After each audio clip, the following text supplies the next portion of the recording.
Welcome. We have a lot of visitors who come to see us here in Thailand, and we have the opportunity to give the nickel tour of our home. But for those of you who haven't had the opportunity to visit yet, we figured we'd go ahead and do a virtual tour, especially since we're moving into the new studio next door, so things are going to change a bit. So why don't you come on in and take a look at our house. So when we bought this place 2 years ago, the interior was entirely different. It had laminated floors, kind of a quasi-modern look without any particular discernible style. You might call it IKEA modern, which is a bit of a contradiction in terms, or no, just a bit of a duplication in terms, I guess.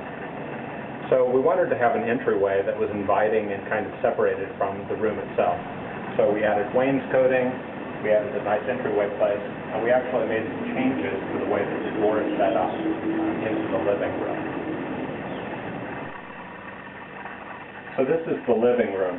When we initially bought the place, the wall behind us was very different. Instead of having a pocket door in the middle, there was actually just a single door over on this side.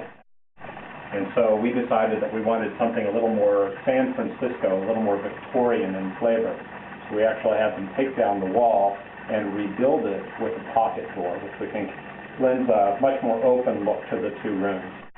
Ton and I really like entertaining. And at the apartment we were renting before we bought this place, one of the big drawbacks was that the kitchen was extremely small and inefficient. When we moved into this one, it had a lot of potential, let's put it that way. We actually had a dishwasher on one side and a clothes washer on the other, not leaving a whole lot of space to actually cook. So we ended up going in and I custom designed all of the cabinetry to try to maximize the storage space. And even though it seems pretty tight, we've been able to get up to 6 or 7 people in here for our macaroon baking classes. And realistically speaking, you can get 3 stations or 3 working spaces here. One of the things we really liked about this condo complex was that it's very lush and green. There's a pool in the center, there's lots of trees around, and so it gives us a little bit of a sense of a tropical paradise, along with just some privacy and a little more quiet. So initially this unit had pretty cheap-looking laminate flooring. We decided we wanted something a little nicer, so eventually went with hardwood floors. Part of the process was trying to decide what pattern to have, whether we wanted it laid out like bricks.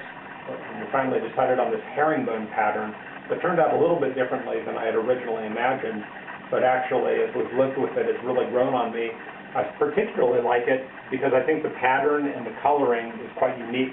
It reminds me a bit of a Parisian apartment, or at least that's the effect we're going for. This was sold ostensibly as a 2-bedroom, but the second bedroom is pretty small. In fact, we've turned it more into an office and TV room, and after we've moved into the studio next door, this will actually become the dining area. It's a little bit of a tight fit using an old sofa, a flat screen TV, and a work armoire. And I think one of the biggest reasons that Ton is interested in moving this space here to the unit next door is because I'm not necessarily the tidiest person when it comes to keeping my workspace. So this way we'll take all of this and just make it disappear to another room. Our home is full of all sorts of nice decorative touches, all of which carry Ton's signature. Everything from the framed prints of birds, to the sconces on the walls, to the ostrich eggs decorating various places around the house. Ton's great taste is seen everywhere. The bedroom was one of the biggest design challenges. The walls were very plain, the use of space wasn't very good, and there were a lot of very cheap IKEA-type cabinets that had been slapped in, no built-in storage at all. So we actually did a lot of different things.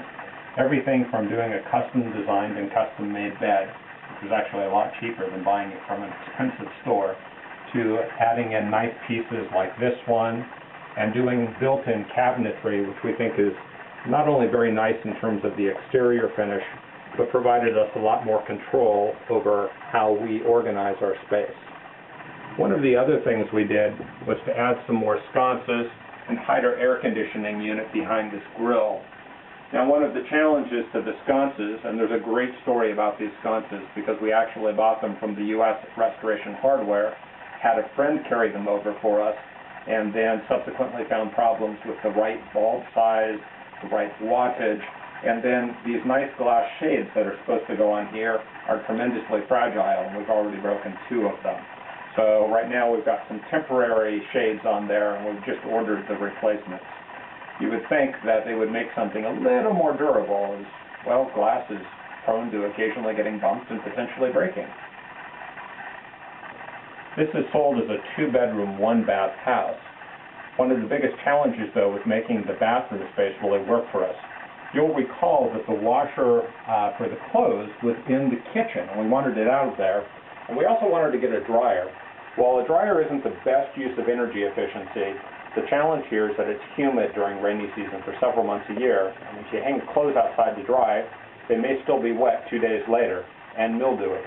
So we actually had to reconfigure the space in here.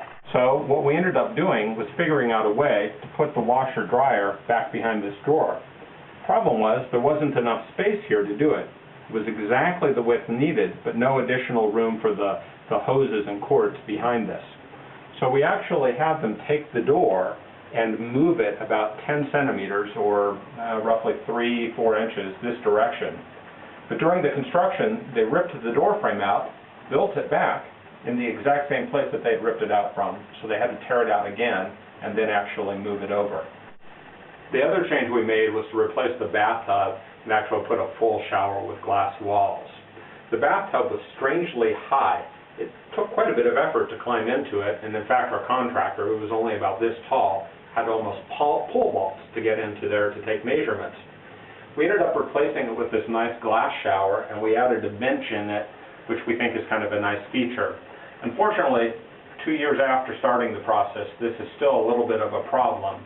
It's slowly tilting out and isn't very secure, and on top of it, the tile flooring slopes away from the drain, so we have to use a squeegee after each shower and get the water into the drain. So another project I'm going to be blogging about in the next few months is trying to get that retiled and re-leveled. Still, it's quite a nice feature and looks beautiful. So that's a quick tour of our current unit. We'll also take a look next door at the unit we're going to be moving into, and you'll see some of the changes as we make them this weekend.